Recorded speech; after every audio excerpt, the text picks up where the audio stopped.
मेरा बेटा, मेरा बेटा इस हालत में कैसे पहुंचा? मेरे बेटे के साथ ये किसने किया? हे बेटा उठना।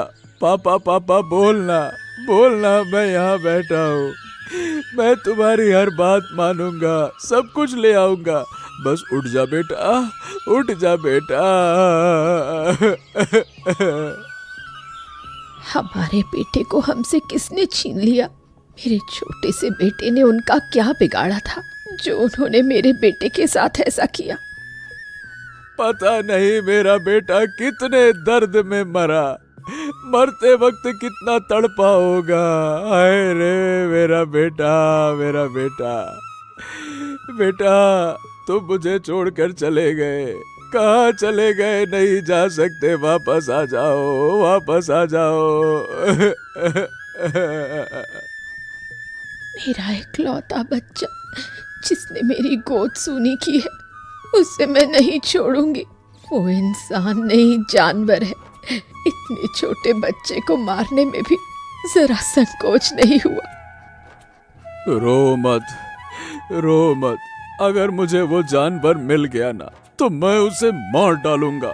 मेरा बेटा कितना अच्छा था, उसने कभी किसी को नुकसान नहीं पहुंचाया।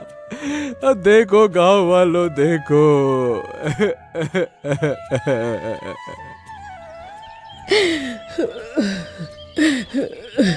और अगर हमने कोई ऐसा घातक कदम उठाया तो गांव वालों, हमें दोषी मत ठहराना। मेरा बच्चा मुझे छोड़कर चला गया। मेरी गोद में आ जाओ, आ जाओ। मैं तुम्हारी हर ख्वाहिश पूरी करूंगा, कुछ नहीं छोड़ूंगा मेरा बच्चा।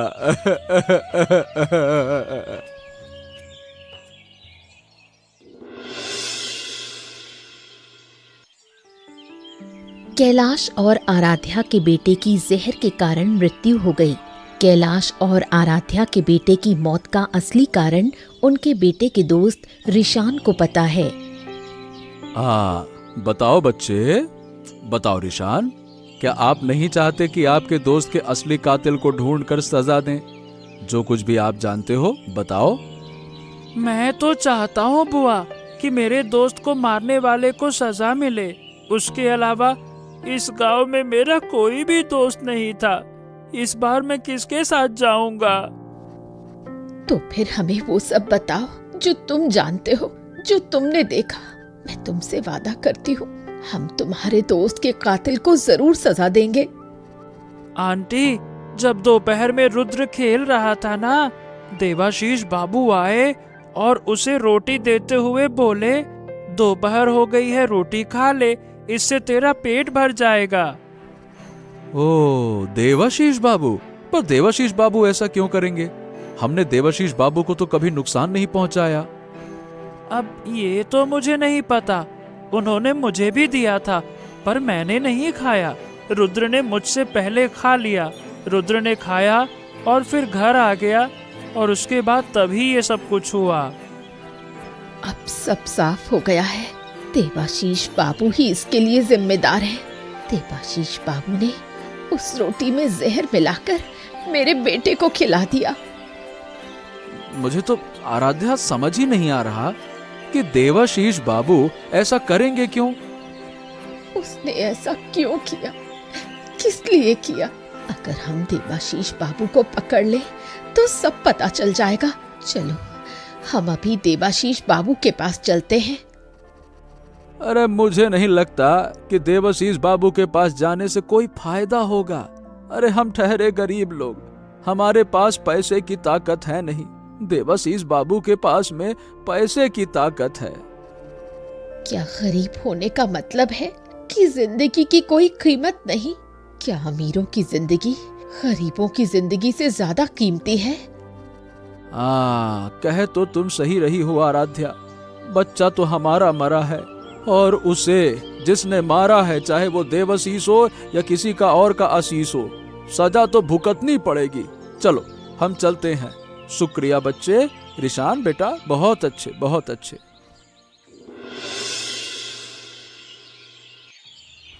हाँ, आओ आओ आओ कैलाश, आओ आओ आओ।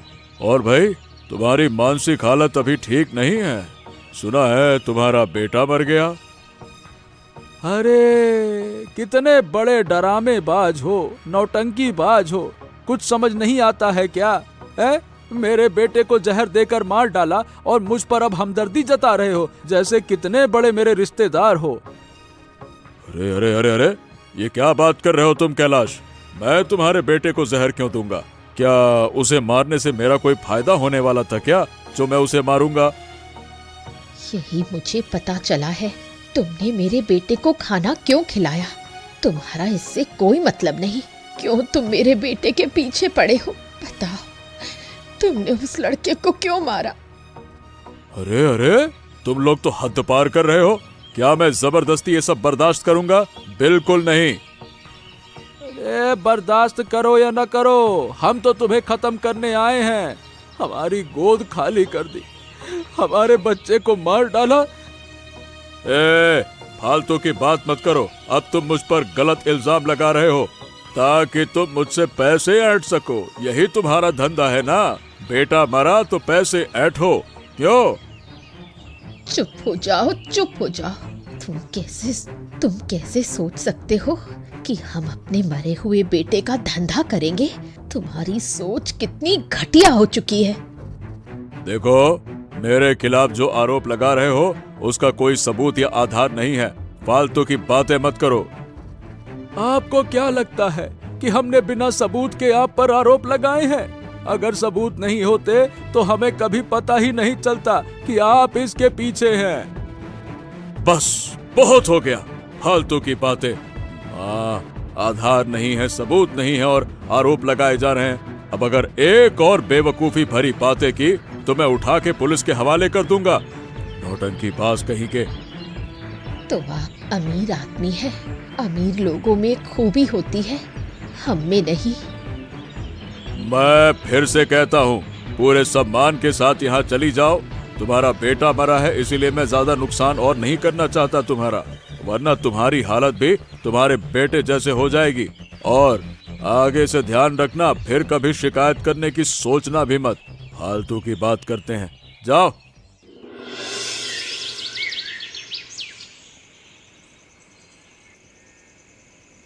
मुझे बताओ, क्या ये सही होगा कि हम अपने बेटे को खोने के बाद इस गांव को छोड़ दें? आराध्या, अगर हम अपने बेटे के हत्यारे को उचित सजा देना चाहते हैं ना, तो हमें बलिदान देना होगा। क्या हम ये काम इसी गांव में रहकर नहीं कर सकते थे? क्या गांव छोड़कर दूर जाना जरूरी है? देखो भाग्यवान, देवाशीष बाबू के पास में है पैसा, उसके पास पैसे की ताकत है। हमारे पास पैसों की ताकत नहीं है। इस गांव में रहकर हम अमीर नहीं बन सकते। तो इसका मतलब है कि इस गांव को छोड़ने का एकमात्र कारण अमीर बनना है ना? ओहो, अब ऐसा कैसे कह सकते हैं? वैसे भी गांव में अभी हालात ठीक नहीं है, बहुत गर्मी भी पड़ रही है। जब देवाशीष बाबू ये बात भूल जाएंगे तो हम उन्हें सजा देंगे। हम बस मौके का इंतजार करेंगे। मैं समझती हूँ, लेकिन आप ही बताइए कि हमें कहाँ जाना चाहिए? हमारे पास जाने के लिए कोई जगह नहीं है। और कहाँ जाकर अच्छी जिंदगी जियो? अरे बेटे के बिना कैसी जिंदगी? अब मैं तो सड़क पर भी रह सकता हूँ, भीख मांग कर भी खा सकता हूँ। मैं समझती हूँ, लेकिन आप ही बताइए कि हमें कहाँ जाना चाहिए? हमारे पास जाने के लिए कोई जगह नहीं है। अगर मुझे मेरे बेटे को मुझसे छीनने वाले व्यक्ति को सजा देने के लिए सड़कों पर भी उतरना पड़े तो मैं वो भी करने को तैयार हूँ। लो, अब समझ आ गया। अब सब तैयार हो जाओ। हम आज रात को ही इस गांव से निकल जाएंगे और कल सुबह से हमें कोई ढूंढ नहीं पाएगा। तैयार हो जाओ। ये गांव, ये घर, मेरे बेटे की यादें हर जगह फैली है। मैं इन यादों को छोड़ना नहीं चाहता। अगर मैं यहाँ होती तो शायद मुझे एहसास होता कि मेरा बेटा मेरे आसपास है। आराध्या, उदास मत हो। इस हादसे के पीछे जो भी है उसके हाथ काट कर मैं पेड़ पर टांग दूंगा। हाँ, गरीब हूँ लेकिन अत्याचार नहीं सहूंगा। अब से यही हमारा एकमात्र लक्ष्य और उद्देश्य होगा, हत्यारे को सजा। हाँ। कुछ साल ऐसे ही बीत गए। कुछ सालों बाद कैलाश और आराध्या अमीर होकर गांव लौट आते हैं। एक नया बड़ा घर, फूल गोभी का व्यवसाय, कैलाश और आराध्या सब कुछ नए सिरे से शुरू करते हैं। अरे आंटी, आप कब आई और मुझे कोई खबर भी नहीं दी। मैंने तो कुछ सुना ही नहीं, पर आप लोगों को आए हुए तो बहुत दिन हो गए ना। रिशान, आओ आओ आओ। तुम कब आए? मुझे लगा तुम गांव में नहीं हो, शायद पढ़ाई या नौकरी के लिए कहीं और गए हो। कैसी बातें करते हैं आप? क्या मेरी उम्र काम करने की हो गई है? मैं तो अभी पढ़ाई कर रहा हूँ और इसी गांव में रह रहा हूँ। रिशान, मेरे पास आओ बेटा। तुम्हें देखकर मुझे अपने बेटे की याद आ गई। मैं तुम्हें थोड़ा प्यार करना चाहती हूँ। अच्छा, ये तो बताओ कि तुम सब लोग अचानक से गायब कहाँ हो गए थे? मैंने कितना ढूंढा, कितने लोगों से पूछा, पर कोई नहीं मिला। मैं इस गांव में क्या करती, इसलिए तो दूर चली गई थी। अब वापस आई हूँ। हाँ, तुमने फूल गोभी का बिजनेस शुरू कर दिया। बहुत बढ़िया। इस गांव में फूल गोभी बहुत महंगी है और अक्सर मिलती भी नहीं है। हाँ बेटा रिशान, तुम्हें देखकर बहुत अच्छा लगा। बहुत दिन हो गए थे ना तुमसे बात किए हुए। तुम बहुत बड़े हो गए हो। अगर हमारा बेटा जिंदा होता तो अब तक तुम्हारी तरह बड़ा हो गया होता। हाँ, मैं रुद्र को भूल नहीं सकता। मैं हमेशा उसके बारे में सोचता रहता हूँ। उसके अलावा मेरा कोई दोस्त भी तो नहीं रहा। अब से मैं तुम्हें अपना बेटा मानूंगी। जब भी तुम्हारा मन करे हमारे पास आ जाना। हालांकि गांव में फूल गोभी की कमी के कारण देवाशीष बाबू के पास कैलाश से शरण लेने के अलावा कोई विकल्प नहीं था। क्या हाल है कैलाश? कैसे हो भाई? इतने दिनों बाद गांव लौटे हो। लगता है कि खूब माल कमा लिया, मतलब अमीर हो गए हो। तुमने फिर से फूल गोभी का धंधा शुरू कर दिया है। हाँ बाबू, अब मेरे पास कुछ है भी तो नहीं। मैंने बिजनेस शुरू कर दिया है। भविष्य नाम की भी तो कोई चीज होती है ना। अब आगे की जिंदगी तो काटनी है। और देखो, कुछ दिन में ये धंधा बंद मत कर देना, वरना गांव वाले हंसेंगे तुम्हारे ऊपर। नहीं नहीं बाबू, चिंता मत करो। फूल गोभी का धंधा बहुत बढ़िया चल रहा है। पैदावार भी अच्छी हुई है और सब बढ़िया है। और बताओ, तुम यहाँ क्यों आए? अब मैं तो वही फूल गोभी लेने आया हूँ। बहुत सारी फूल गोभी चाहिए। क्या है कि मेरे घर मेहमान वगैरह आए हुए हैं ना। पर सुना है गांव में फूल गोभी ज्यादा मिलती नहीं। लोगों ने इस सर्दी में भी फूल गोभी उगाई नहीं है। बात तो सही है। इस सर्दी में फूल गोभी की मांग बहुत है, फिर भी किसी ने इसकी खेती नहीं की। अब बताओ, क्या फूल गोभी दे सकते हो? कितनी है तुम्हारे पास? सच तो ये है बाबू कि ये फूल गोभी मेरी है ही नहीं। मतलब मेरी बीवी की है। मेरी बीवी ने इसे उगाया है। रुकिए, मैं अपनी बीवी से पूछकर बताता हूँ। ये देखो, तुम्हारी पत्नी तो बाहर आ ही गई। अपनी पत्नी से पूछो कि क्या वो इस आंगन की फूल गोभी मुझे दे सकती है। पूछो। अरे बाबू, तुम फूल गोभी लेने आए हो और मैं तुम्हें फूल गोभी नहीं दूंगी? क्या ये ठीक होगा? अरे तुम पागल हो गए हो? देवाशीष बाबू को रोक रहे हो।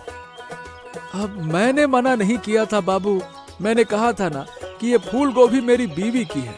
अब मुझे अपनी बीवी से इजाजत लेनी होगी। मैंने इजाजत दे दी है। तुम जितनी चाहो उतनी फूल गोभी ले सकते हो, कोई दिक्कत नहीं। हाँ तो ठीक है, मैं समय पर आकर फूल गोभी ले जाऊंगा, ठीक है ना?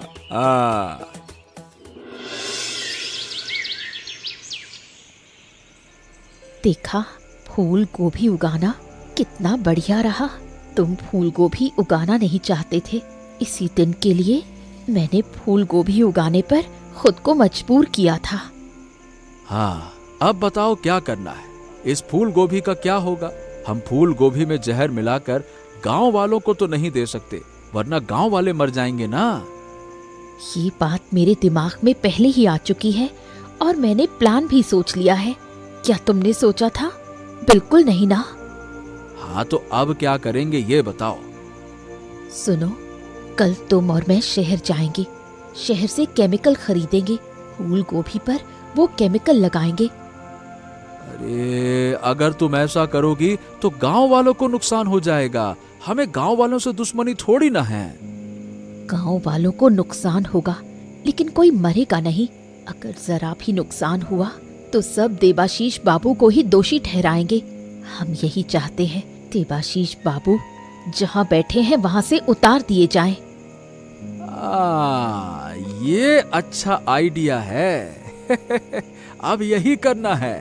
फिर गांव वाले देवाशीष बाबू से नाराज हो जाएंगे और यही हमारे लिए सबसे अच्छा मौका होगा।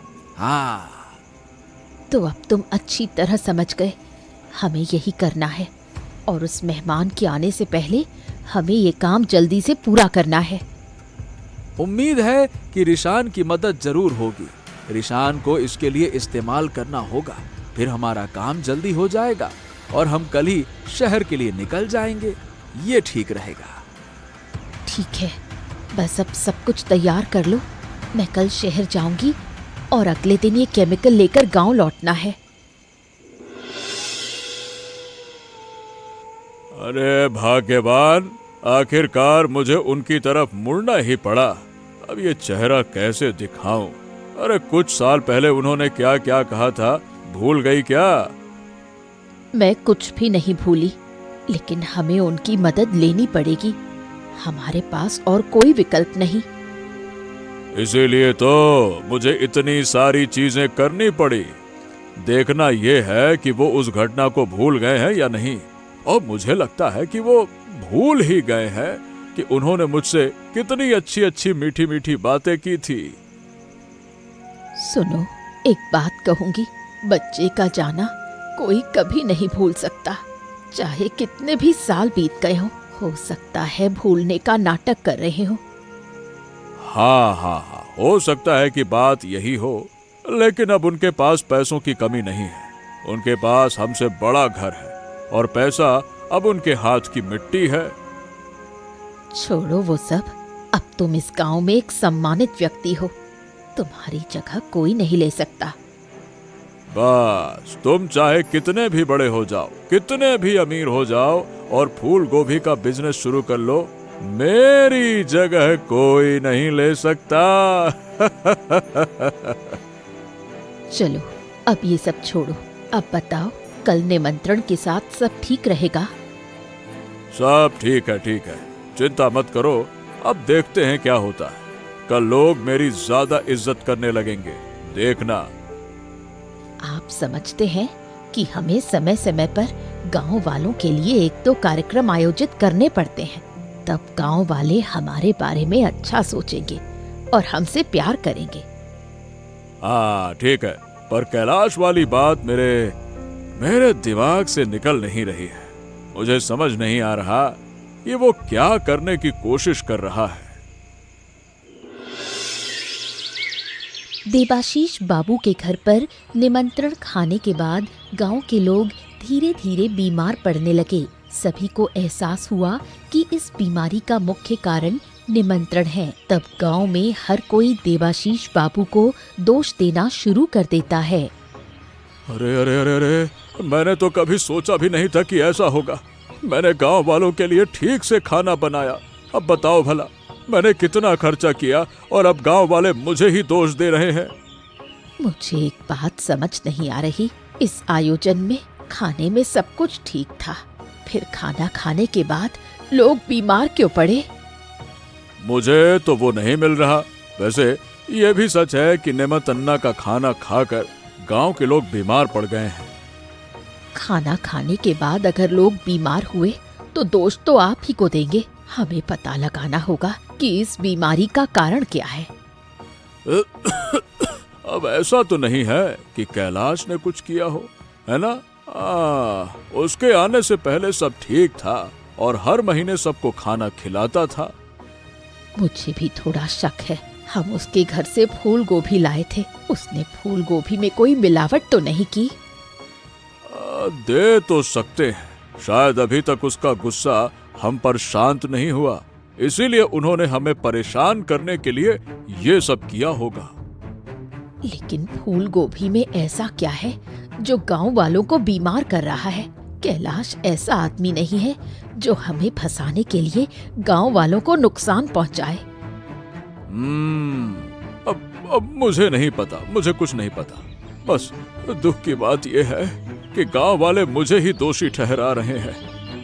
आप एक काम करो, गांव वालों का इलाज शुरू करो, वरना अगर ये बीमारी ज्यादा दिन चली तो कोई बड़ा हादसा हो जाएगा, फिर गांव वाले हमसे नाराज हो जाएंगे। अब क्या कहूँ, ये बात तुम सही कह रही हो। हम कैलाश को दबा पाए क्योंकि उसके पास पैसे नहीं थे, लेकिन गांव के सभी लोगों को नहीं दबा सकते। मुझे यही करना है अब। देवाशीष बाबू गांव वालों की बीमारी को ठीक करने के लिए इलाज की व्यवस्था करते हैं और गांव की स्थिति को ठीक करने के लिए देवाशीष बाबू एक बार फिर अपने बेटे के जन्मदिन पर सभी को आमंत्रित करते हैं। इस बार देवाशीष बाबू कैलाश और आराध्या को भी आमंत्रित करते हैं। अरे देवाशीष बाबू फिर से आए हैं, किस लिए? और फूल गोभी चाहिए क्या? नहीं, फूल गोभी की जरूरत नहीं है। आपने जो फूल गोभी दी है उससे तो मेरी स्थिति अभी तक ठीक नहीं हुई। खैर, मैं किसी और काम से आया हूँ। और किस लिए आए हो यहाँ? हमने तो फूल गोभी के अलावा कुछ और उगाया ही नहीं है। मैं आपको आमंत्रित करने आया हूँ। मेरे बेटे का जन्मदिन है तो उसी का जन्मदिन मना रहे हैं। उस जन्मदिन पर आपको भी आमंत्रित किया जाएगा। गांव के सभी लोगों को आमंत्रित किया गया है। हैं? ऐसा कैसे हो सकता है बाबू? हमें तो आपके घर कभी बुलाया ही नहीं गया। गांव के अमीर लोगों को बुलाया जाता है, हम कहाँ? अरे तो भाई, आप भी तो अमीर लोग हैं, इसीलिए तो बुला रहे हैं। अब अमीर हो गए हो। तुम्हारी अमीरी आंगन में फूल गोभी उगाने से हुई है। अब तुम बड़के व्यापारी बन गए हो। मुझे बहुत हंसी आ रही है। तुम बहुत अच्छे चुटकुले सुनाते हो। अब खैर, तुम जन्मदिन की पार्टी में समय पर आओ। मैंने कहा था ना, तुम्हारे बिना जन्मदिन की पार्टी नहीं होगी, तो समय पर आना। ये क्या कह रहे हो बाबू? अभी तो पता नहीं हम जाएंगे भी या नहीं जाएंगे, और तुम कह रहे हो कि हमारे बिना जन्मदिन नहीं होगा है? अरे सही में। अरे देखो, जब हमने गांव में सबको बुलाया है, सब मौजूद हैं, तो आपको भी आना ही होगा। हम गांव के किसी भी व्यक्ति के बिना ये जन्मदिन नहीं मनाएंगे। ठीक है बाबू, आप इतनी रिक्वेस्ट कर रहे हैं तो हम आएंगे ही। कोशिश भी करोगे तो नहीं चलेगा, आना ही पड़ेगा। कोशिश से बात नहीं बनने वाली। मैंने अपनी भाग्यवान से कह दिया है, तुम आओगी और मैं तुम सबको बुलाऊंगा, लेकर आऊंगा पार्टी में।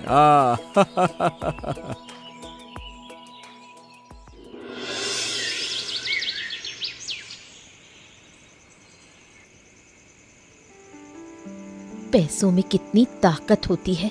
आज पैसा हमें कहाँ ले आया, और एक दिन इसी पैसे की वजह से हमें इंसाफ मांगने की ताकत नहीं थी। हाँ आराध्या, इसीलिए तो मैं ये गांव छोड़कर दूर चला गया था। मैंने कहा था ना कि अगर मैं इस गांव में रहा तो कभी अमीर नहीं बन पाऊंगा। मैं बहुत दूर गया और अमीर बन गया, और देखो अपनी इज्जत लेकर लौटा हूँ। सुनो, मैं तुमसे कह रही हूँ, यही एकमात्र मौका है। मुझे उम्मीद है कि तुम समझ गए होंगे कि मैं क्या करने की कोशिश कर रही हूँ। ये जन्मदिन देवाशीष बाबू की पुण्यतिथि होगी। मैं भी यही चाहता हूँ। मैं देवाशीष बाबू को अब ऐसे खुले आसमान में उड़ते नहीं देख सकता। जैसे उन्होंने मेरे बेटे को इस दुनिया से दूर भेजा, वैसे ही हम उसे भी भेज देंगे। सुनो, हमें जहर लाना होगा। मेरा बेटा इसी जहर से मरा है और देवाशीष बाबू भी इसी जहर से मरेंगे। हमें इस बारे में रिशान से बात करनी होगी। हम रिशान की मदद के बिना ये नहीं कर सकते। हमें ये काम चुपके से करना होगा ताकि किसी को पता भी ना चले। ठीक है, तो तुम इस बारे में रिशान से बात करो। रिशान हमारी मदद जरूर करेगा। वो खुद भी चाहता है कि उसके दोस्त के हत्यारे को सजा मिले। ठीक है, बस मैं कल जहर तैयार कर रहा हूं।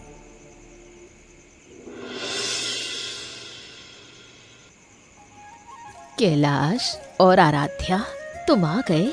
हम तुम्हारा इंतजार कर रहे थे। आओ आओ, बहुत देर हो गई।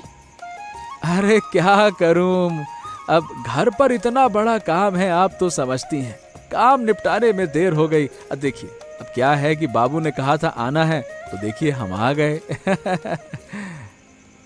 मैं अच्छी तरह समझती हूँ कि आप किस धंधे में लगे हैं। फूल गोभी में जहर डाल दो ताकि गांव वालों को नुकसान हो।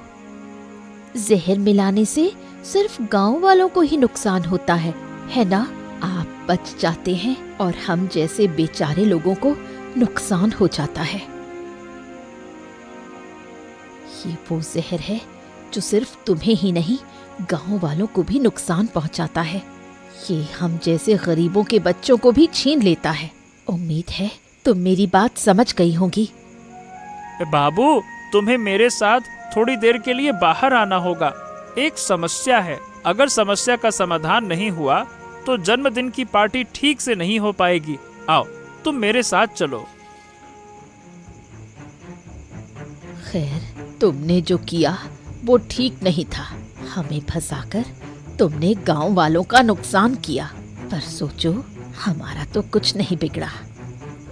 कुछ होगा या नहीं ये सब बाद में देख लेंगे। अभी देख रहे हो, अभी तो जन्मदिन है। जन्मदिन अच्छे से मनाओ। कौन जानता है कि अगले साल आप ये जन्मदिन फिर से मना पाएंगी या नहीं। क्यों नहीं मनाऊंगी? हर साल हमारा जन्मदिन आता है और हमारे पास पैसों की कोई कमी नहीं। पर मैं अब कभी तुमसे फूल गोभी नहीं लूंगी।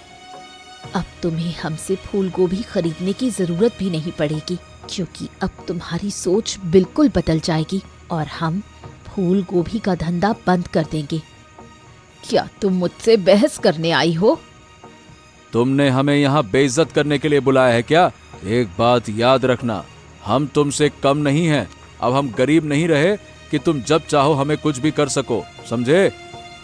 ठीक है, हम थोड़ी देर के लिए बाहर जा रहे हैं। तब तक तुम लोग थोड़ा अपना जन्मदिन मना लो। हम बाद में बात करेंगे। चलो बाहर चलते हैं।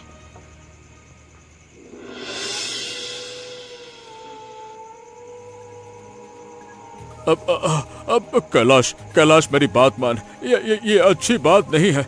मैंने तुमसे कहा था ये ठीक बात नहीं है। तुम हमारे साथ ऐसा नहीं कर सकते ऐसा।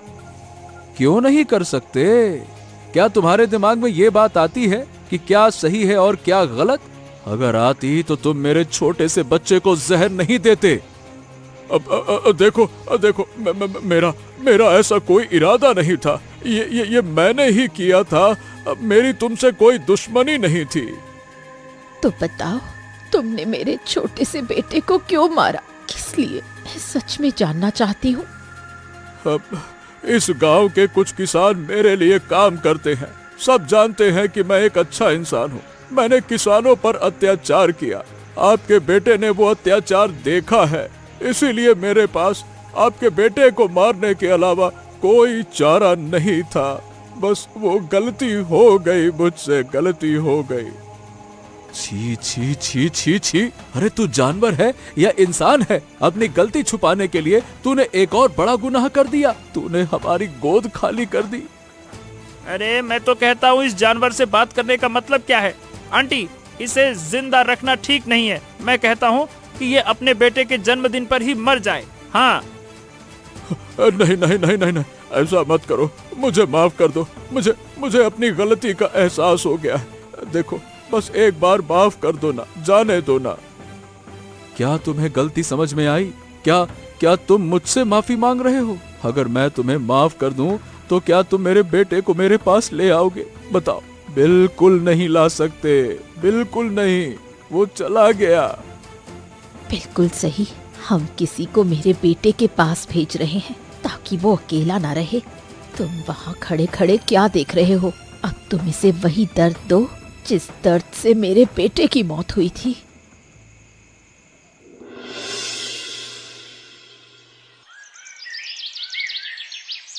मेरे पति के साथ ये किसने किया? मुझे विधवा बना दिया। हे प्रभु, कैसे दिन दिखा दिए। हे भगवान, तुम तो अपने बेटे का जन्मदिन भी ठीक से नहीं मना पाई। मैंने कल ही कहा था, देखना अगले साल से अपना ये जन्मदिन नहीं मना पाओगी। मेरे पति की हत्या के पीछे तुम्हारा हाथ है। तुमने ही मेरे पति को मारा है। तुम क्या कह रही हो? वो तुम्हारे पति को क्यों पीटेंगे? तुम्हें किस बात पर पीटेंगे? हाँ? क्या तुम्हें पता नहीं? मेरे पति ने उनके बेटे को मार डाला, इसलिए उन्होंने मेरे पति को मार डाला। मुझे न्याय चाहिए। गांव वालों, सुना क्या? असल में क्या हुआ था? लेकिन देवाशीष बाबू को कैलाश काकू ने नहीं मारा था। तो उसे किसने मारा? उसे किसने मारा? उसकी अपनी गलती से मौत हुई। उसने सड़ी हुई गोभी पकाकर गांव वालों को खिला दी ताकि उन्हें नुकसान पहुंच सके। उसने खुद भी वो फूल गोभी खा ली और उसकी हालत ऐसी हो गई। फूल गोभी के जहर से उसकी मौत हो गई है। नहीं नहीं, मैं ऐसा नहीं मानती। मेरे पति ने फूल गोभी नहीं खाई। अब दूसरों को फंसाने की जरूरत नहीं है।